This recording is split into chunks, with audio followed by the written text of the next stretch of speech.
Maurizio Urso sposa il progetto del coffee show Latte Art, lo sposa unendo sicuramente quello che fa parte del suo quotidiano con il caffè. Non lo fa da solo, ma coinvolgendo anche dei colleghi che vengono un po' da tutta Italia.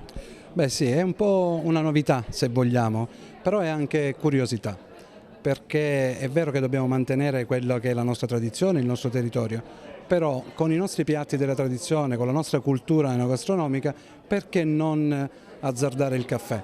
È piacevole, quindi è stato accettato subito l'invito fatto da Gaetano e subito rivolto ai miei colleghi un po' in tutta Italia. Devo dire che stanno rispondendo abbastanza bene perché avremo circa 60 cuochi che gareggeranno.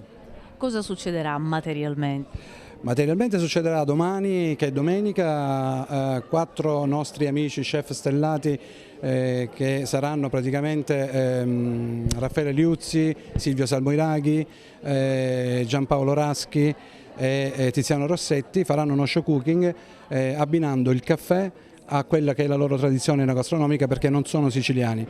E quindi questo show cooking con assaggini è da vedere, sarà un divertimento, mentre il lunedì si gareggerà, veramente sarà proprio una gara, quindi abbinare il caffè alla cucina del nostro territorio, quindi chi sarà calabrese, la cucina regionale calabrese e così via.